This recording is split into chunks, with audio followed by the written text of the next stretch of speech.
Vazovu itin gününe salacağım. Heç başında dalgamaq olmur belə. Baxanda şair deməziydim buna. Heç bu fason balqabaq olmur belə. Sen ki buraya gelmedin meyxana için. Dur temizde kavgatlık olmur belə. Qapqazaq uyanın qağaç başında ləsək bağlayır, papa olmur belə. Məndə bıçaq, məndə babaq vardı, bıçaq da vardı. Sen bölümde bıçaq da olmur belə.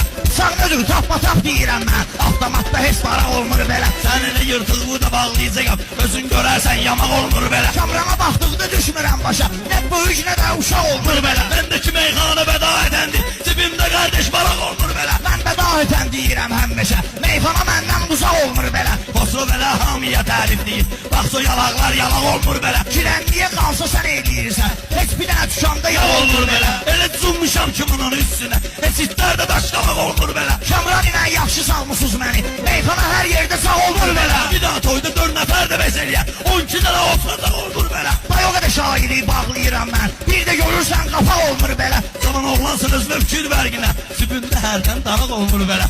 Cavan oğlan elə söz deyəndi. Üzünə ustadın dağ olmur belə. Bizim həyatda bir daha üzümüzdə var. Bizim üzümüzdə boyaq olmur belə. Mən dedim mənə patpeşka verirlər. Sən deyəndə səs solaq olmur belə. Sən sıxıran millət də gülür sənə. Bu cür gülür şaqqalaq olmuyor belə. Sən masallı yaxşı verib reklamı. Şəhbə sənə üçün qucaq olmur belə. Mən elə insanam yoxdur günah. Məndən ötürü kefmadaq olmur belə. Mən demirəm ki, xiridarlar bilir. Mənlə uzatmaq ayaq olmur belə. Ağzı açırsan ağzından quş çıxır. Göydə səmada uçaq olmur belə. Aç gözümü, masallıda deyirsən. Burada quşlayan da sağ olmur belə.